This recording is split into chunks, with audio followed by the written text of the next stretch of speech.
कैसे हो साथियों। आपका जो है इस चैनल पर स्वागत है, वेलकम है और मोस्ट वेलकम है। देखिए पुरानी बुक जो बीजगणित की है उसी को हम शुरुआत कर रहे हैं उसी की। तो ये देखिएगा और इसमें जो पहला चैप्टर है समुच्चय सिद्धांत और समुच्चय संक्रियाएं हैं, तो यही हम शुरुआत करने वाले हैं यहाँ से। और देखिएगा सबसे पहले इसमें समुच्चय क्या होता है, समुच्चय को बताएंगे। समुच्चय इसको कूलन कहते हैं या कूलन कह दीजिए, कूलन, ठीक है। कूलन या कूलक, ये सेट होता है, सेट। अब सेट क्या होता है, समुच्चय क्या होता है, समुच्चय की परिभाषा क्या होती है।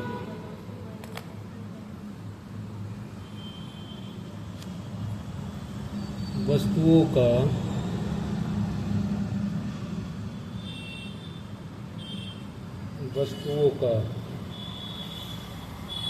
सुपरिभाषित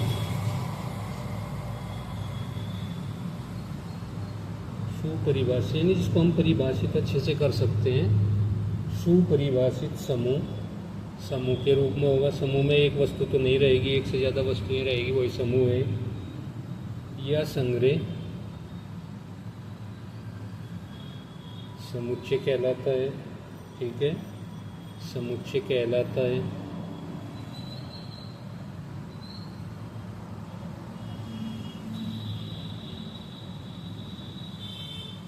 वस्तु का सुपरिभाषित समूह या संग्रह समुच्चय कहलाता है, ये चीज़ आपको पता है। जैसे ए लेते हैं और प्राकृतिक संख्या का एक समुच्चय बनाते हैं। 1 है, 2 है, 3 है, 4 है, 5 है। ये एक सेट हो गया जो आपके सामने है, ठीक है। देखिए इसमें अंदर जो संख्याएं हैं, जैसे 1, 2, 3 सभी के सभी नंबर हैं। अच्छी तरह हम इनको परिभाषित कर सकते हैं क्योंकि ये क्या है, यहाँ पे विषम संख्या है, ये एक अभाज्य संख्या है। 3 क्या है, इसमें अभाज्य संख्या। 4 इसमें सम संख्या, ये फिर अभाज्य संख्या है। तो इन सबको हम परिभाषित कर सकते हैं, ठीक है। ये सब परिभाषित हो सकती है। जैसे एक सेट और बना देते हैं इसमें, b बराबर जैसे हम बना दे सेट b का 0, 1, 2, 3, 4, 5 डॉट इंफिनिटी तक, सही है। ये क्या है, ये नेचुरल नंबर हैं सभी के सभी। ये क्या है, पूर्ण नंबर हैं, पूर्ण संख्या जिसको कहते हैं, ये पूर्ण संख्या है इसमें, ठीक है। और सी का एक सेट हम बना दें यहाँ पे, जैसे 0 +- 1 +- 2 +- 3, ये वाला सेट होगा, ठीक है। ये आपका जो है पूर्णांक का एक सेट है, पूर्णांक। ये पूर्णांक होते हैं सभी के सभी पूर्णांक, ठीक है। ये सभी पूर्णांक हैं इसमें, तो ये भी एक समुच्चय ही होगा। समुच्चय के लिखने की 2 विधियां होती हैं। समुच्चय के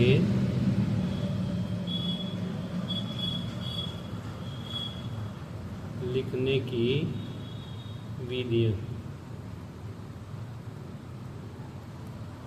कितनी विधि होती है, 2 विधियां होती हैं। सबसे पहले कौन सी है, तालिका विधि। सबसे पहले तालिका विधि,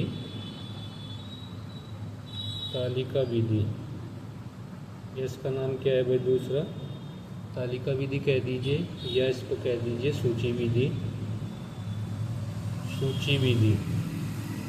यह एक और नाम है इसका, रोस्टर विधि,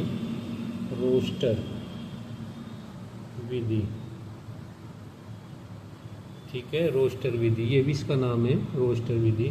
तो इसमें समुच्चय को कैसे लिखा जाता है, समुच्चय को लिखने के लिए देखिए इसका यूज करते हैं यहाँ पे हम, इसको सारणीबद्ध विधि भी कहते हैं। जैसे, ठीक है, 10 प्राकृतिक संख्याओं का समुच्चय लिखना है आपको। संख्याओं का समुच्चय लिखना है। तो कैसे लिखेंगे इसका समुच्चय? एक सेट तैयार करना है तो ए बराबर, या तो स्टार्टिंग से करना है 1 2 3 4 5 6 7 8 9 10, ये आ जाएगा यहाँ पर। ठीक है, ये 10 प्राकृतिक संख्याओं का समुच्चय है। सही है, ये रोस्टर विधि है हमारी, रोस्टर विधि। उसके बाद एक और ले लीजिएगा, एक और लिख देते हैं इसमें 5 सम संख्याओं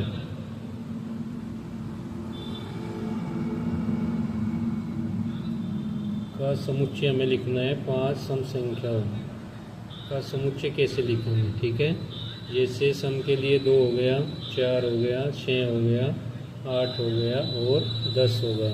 ये भी सब संख्याएं हैं जो 2 से पूरी पूरी डिवाइड हो जाती हैं। इसका भी एक सेट है। ये तालिका विधि में हम लिख रहे हैं, जिसको सूची विधि भी कहते हैं, या इसको रोस्टर विधि भी कहा जाता है। नेक्स्ट जो विधि है इसके अंदर, दूसरी विधि इसमें गुण विधि है। गुण विधि, गुण विधि या समुच्चय निर्माण विधि, गुण विधि या समुच्चय निर्माण विधि।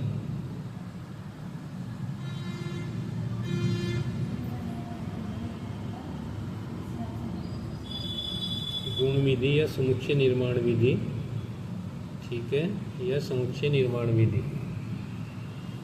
ये विधि है। ये दूसरी विधि है जिसमें समुच्चय को लिखा जाता है। इसको कैसे लिखते हैं? जैसे हम a इक्वल टू कर देते हैं x कोलन पी एक्स यहाँ पे। ठीक है, ये क्या है? ये आपको जो है जितने भी अवयव होंगे, एलिमेंट होंगे, उनके गुणों को प्रदर्शित करता है। ठीक है, P x, property of x. बात समझे? ये अवयवों को, अवयव के गुणों को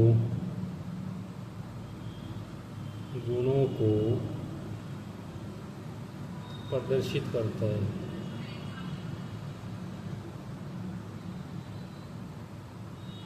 बात समझ गए होंगे?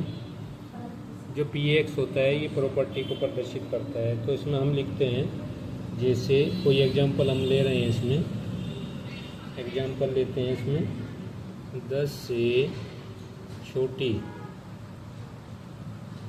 अभाज्य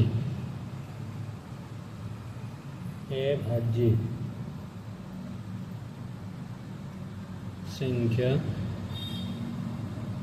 ठीक है, अभाज्य संख्याओं का समुच्चय। इसमें ये समुच्चय में बनाना है तो ये आ जाएगा हमारा a इक्वल टू, यहाँ लिखेंगे x कोलन, ठीक है, और x क्या है? एक अभाज्य संख्या है, संख्या जो 10 से कैसी है? छोटी है। तो इस तरह हम इसको लिखेंगे, छोटी है। ये वाली चीज़ हम लिख सकते हैं इसके अंदर, x कोलन x। x क्या है? इसमें अभाज्य संख्याएं हैं जो 10 से छोटी है। एक और एग्जांपल हम ले लेंगे इसका, ठीक है। भारत के सभी नागरिकों का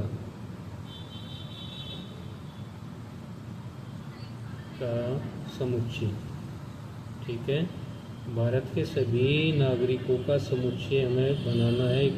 सेट तैयार करेंगे, जैसे b equal to x colon, x क्या है? भारत का एक नागरिक, भारत का क्या है? एक नागरिक, ये वाला है, ठीक है। भारत के सभी नागरिक का एक समुच्चय। तो ये क्या प्रदर्शित कर रहा है? ये प्रदर्शित कर रहा है पी एक्स को, उसके गुण को प्रदर्शित कर रहा है। यहाँ भी ये पी एक्स को प्रदर्शित कर रहा है, पी एक्स को प्रदर्शित कर रहा है, ठीक है। तो इस तरह हम इसको लिख सकते हैं। और आगे चलते हैं, समुच्चय के प्रकार करेंगे। समुच्चय कितने प्रकार के होंगे वो सब इसमें बताएंगे। समुच्चय के प्रकार,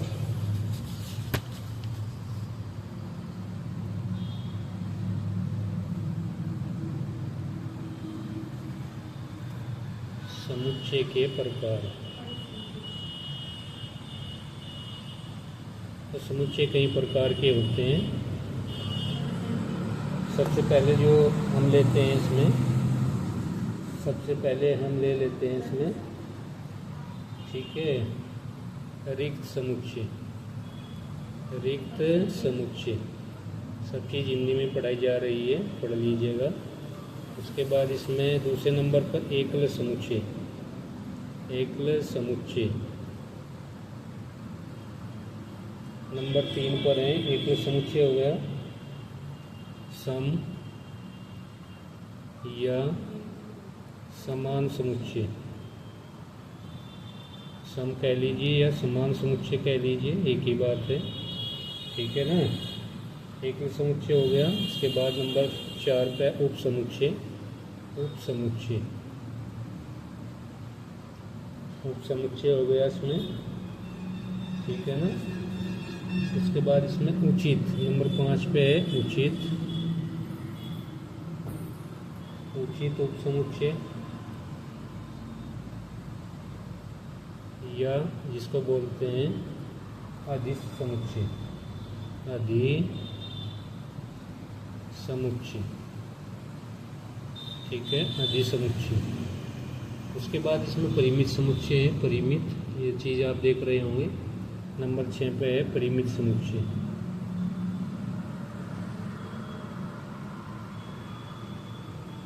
परिमित समुच्चय नंबर 7 पर है अपरिमित समुच्चय।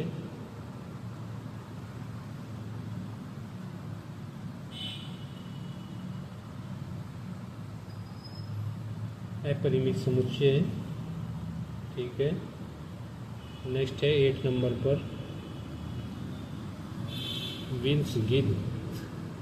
विंसगित समुच्चय। नेक्स्ट नंबर पर है इसमें पावर समुच्चय। पावर यानी घात समुच्चय। घात समुच्चय, ठीक है, घात समुच्चय।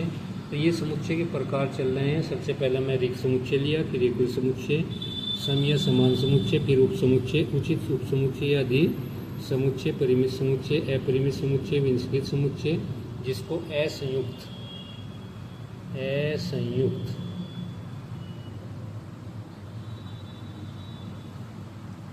समुच्चय भी बोला जाता है। और नेक्स्ट है इसमें घात समुच्चय।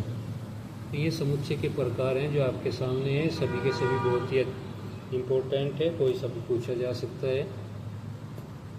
तो चलते हैं, पहले रिक्त समुच्चय की बात करते हैं। एक ऐसा समुच्चय जिसमें एक भी एलिमेंट नहीं होता तो क्या कहलाता है? रिक्त समुच्चय। रिक्त खाली समुच्चय होता है। इसको हम कैसे प्रदर्शित करते हैं? बस इस तरह दिखा दीजिए, कुछ भी नहीं है इसके अंदर, एक भी समुच्चय नहीं है, ठीक है। ये रिक्त समुच्चय होगा। इसको ऐसे भी प्रदर्शित कर सकते हैं या हम 5 से भी प्रदर्शित कर सकते हैं, 5 से, ठीक है ना, 5 से। उसके बाद इसके अंदर जो है एकल समुच्चय, एक ऐसा समुच्चय जिसमें केवल एक ही एलिमेंट होता है, जैसे ये कर दें यहाँ पे, या b इक्वल टू ये ले लेते हैं 4 है, ठीक है। c इक्वल टू चाहे ये ले लीजिएगा 8 है। यानी कहने का मतलब ये है कि बस एक ही एलिमेंट होना चाहिए। अब बात करेंगे सम या समान समुच्चय की। अब इसमें 2 ऐसे समुच्चय होंगे जिसके अंदर जो है एलिमेंटों की संख्या आपस में जो है बराबर हो, ठीक है। एलिमेंटों की संख्या आपस में बराबर हो, ठीक है, और समान हो। बात समझ में आ गई? देखिए यहाँ पे इसको लेते हैं a बराबर हम कर लेते हैं, यहाँ पे क्या ले लें, एक्स वाई ले लीजिएगा, और b इक्वल टू कितना है भाई, कोई भी एलिमेंट रिपीट नहीं होना है, y और y। तो ये भी तो आपस में बराबर, यहाँ एक्स एक्स है, यहाँ वाई वाई है, लेकिन इसको हम ऐसे लिख सकते हैं ना कि x और y, बस यही तो है, एक ही एलिमेंट इसमें रहता है, तो इसको लिखेंगे a बराबर b।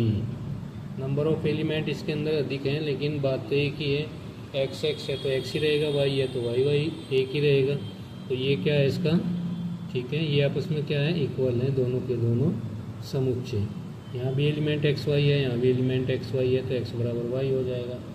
उसके बाद हम बात करेंगे उप समुच्चय की। उप समुच्चय कैसे होते हैं, अगर हम यहाँ पर ले लें ए इक्वल टू, जैसे ये ले लेते हैं 2 है, 4 है, 6 है, 8 है, 10 है, सही है। उसके बाद जो है हम इसमें से कुछ एलिमेंट निकाल लेते हैं, मान लिया 2 और 4 निकाल दिए, ठीक है। सी निकाल लेते हैं, और भी एलिमेंट 4 और 6 निकाल लीजिएगा, सही है। उसके बाद डी इक्वल टू निकाल लेते हैं 6, 8 और 10।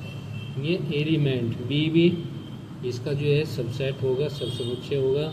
सी भी इसका सबसेट होगा, डी भी इसका सबसेट है। इसको लिखेंगे कैसे, बी सबसेट, यानी उप समुच्चय किसका, ए का, ठीक है। यानी जो ये सेट तैयार हुआ है ये यहाँ से तैयार हुआ है, और जिस घर से ये निकले हैं वही इनका क्या कहलाएगा, गुरु, ठीक है। तो इसका मतलब है ये इसका बच्चा है, तो बी सबसेट किसका, ए का, सी सबसेट किसका, ए का, और डी सबसेट किसका भाई, ए का। ये वाले स्थिति रहने वाली है यहाँ पे, ठीक है ना। नेक्स्ट पर चलते हैं। नेक्स्ट क्या बचा है इसमें, उचित उप समुच्चय या अधि उप समुच्चय। बात समझ में आई, अधि उप समुच्चय। देखिए 5वें नंबर पर पहुँच गए हैं, उचित उप समुच्चय या अधि उप समुच्चय। इसमें क्या होता है, अगर ए और बी दो समुच्चय हम लेते हैं, दो सेट्स लेते हैं, ठीक है ना, दो सेट्स लेते हैं, और ए जो है सबसेट है किसका, बी का, सही है। लेकिन एक शर्त है इसमें, बी में कम से कम एक एलिमेंट ऐसा होना चाहिए जो ए में नहीं है। बी में कम से कम एक अवयव ऐसा होना चाहिए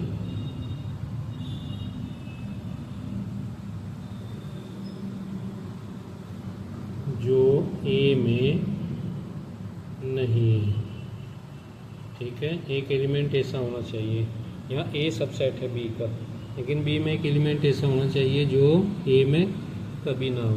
तो यहाँ पर जो है आपका जो ए कहलाएगा, ए को बी का उचित उप समुच्चय कहते हैं।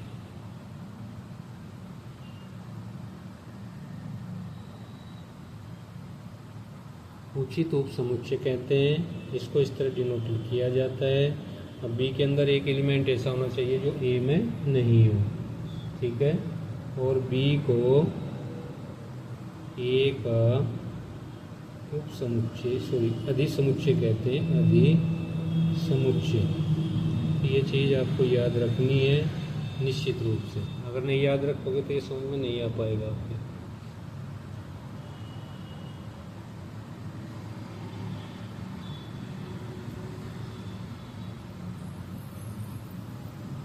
नेक्स्ट की ओर चलते हैं 6 में। 6 में क्या है, यहाँ पर परिमित समुच्चय है। परिमित समुच्चय, परिमित समुच्चय वो समुच्चय होता है जिसमें एलिमेंटों की संख्या हम गिन सकते हैं। जैसे ए बराबर हम लिख दें 3, 6, 9, 12, बस ये एलिमेंट रहेंगे, ठीक है। बी के अंदर लिख दें नंबर ऑफ एलिमेंट कितने हैं, नंबर ऑफ एलिमेंट, तो ये रहेंगे यहाँ पे 4। इसी तरह यहाँ पे ये 5 है, ये 6 है, ये 7 है, ये 8 है, ये 9 है, ये वाला। तो नंबर ऑफ बी कितने आ जाएंगे इसमें, 1, 2, 3, 4, 5 आ जाएंगे, सही है ना, 5 आ जाएंगे। तो ये परिमित समुच्चय हमारा कहलाता है। नेक्स्ट पे चलते हैं अपरिमित समुच्चय। अपरिमित समुच्चय, तो यहाँ देखिएगा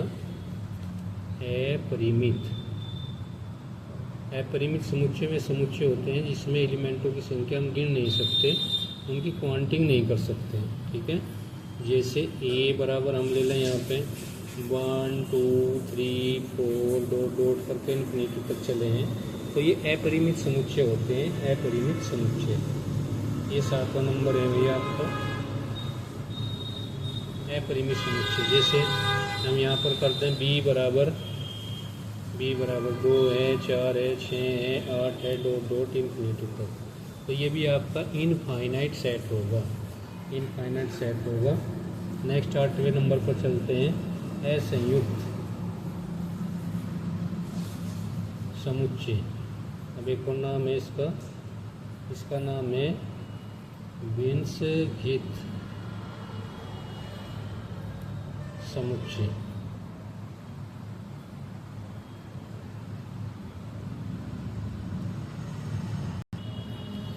देखिए साथियों, असंयुक्त समुच्चय बीजगणित समुच्चय एक ही बात होते हैं। यह बीजगणित समुच्चय क्या होते हैं, दो समुच्चय लेते हैं ए व बी, ये वाले हैं ए और बी, दो समुच्चय आपके सामने हैं ए और बी।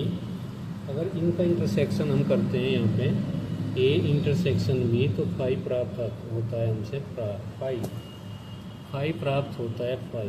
तो ए और बी क्या है, असंयुक्त समुच्चय होंगे। ठीक है, नेक्स्ट पे चलते हैं।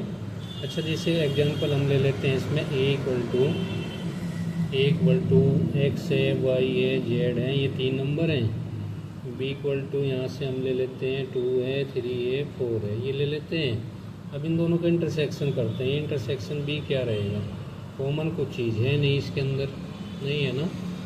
जब चीज़ कॉमन ही नहीं होगी तो यहाँ क्या आ जाएगा, 5 आ जाएगा। ठीक है, तो ये आपका आ जाएगा यहाँ पे, बात समझे, ये है 5 के बराबर।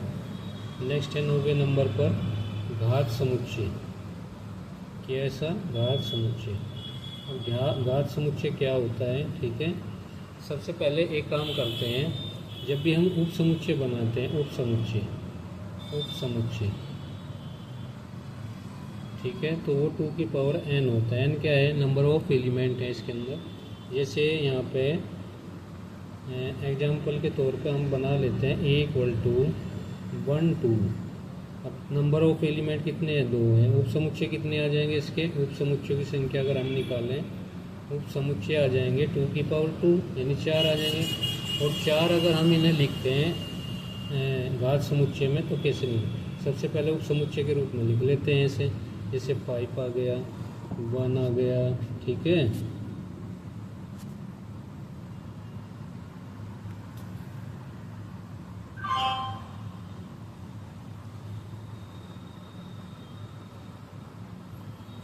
वन आ गया, फिर उसके बाद 2 आ गया। ठीक है, उसके बाद जो है 1 2 आ गया। अब ये क्या बन गए भाई, ये उप समुच्चय बन गए। क्या है ये, उप समुच्चय। लेकिन हमें बनाना क्या है, घात समुच्चय। तो घात समुच्चय कैसे बनेगा इसका, घात समुच्चय। तो घात समुच्चय बनाने के लिए यहाँ पावर ऑफ ए एलिमेंट करेंगे।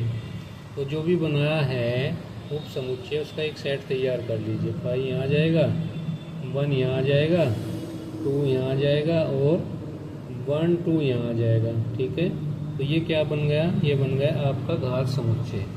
ये घात समुच्चय है वही इसके अंदर, यानी जो भी उप समुच्चय बनेगा उसका आप एक समुच्चय तैयार कर दीजिए। ठीक है, उप समुच्चय की जो संख्या होती है 2 की पावर n से हम प्राप्त करते हैं, 2 की पावर n। तो इस वीडियो में हम इतना ही रखते हैं। नेक्स्ट वीडियो में आपको मिलेंगे एक अच्छे टॉपिक के साथ, लेकिन इसी चीज़ को हम आगे बढ़ाएंगे। ये समुच्चय की जो है पहली वीडियो है, और इसको बड़े ध्यान से देखिएगा, ये ज़रूर आपकी समझ में आई होगी। देखिए, ये चीज़ सब आपसे पढ़ाई है आज। ठीक है, और ये प्रकार किए हैं, ये प्रकार हैं इसमें, ये देखिएगा कितने प्रकार हैं, 10 प्रकार हैं। इन सबको जो है डिफ़ाइन किया गया है इस वीडियो के अंदर, और यहाँ से जो है इसको परिभाषित किया, और फिर इसके एग्जाम्पल लिए, और इसको कितनी वीडियो में लिखते हैं समुच्चय को, तो ये सब यहाँ पर बताया है आपको। तो आशा करते हैं कि आपकी समझ में ज़रूर आया होगा। ठीक है, पुरानी बुकें हम लेकर चल रहे हैं फिलहाल, 6 की 6 बुकें हम कराएंगे। तो मिलते हैं नेक्स्ट वीडियो।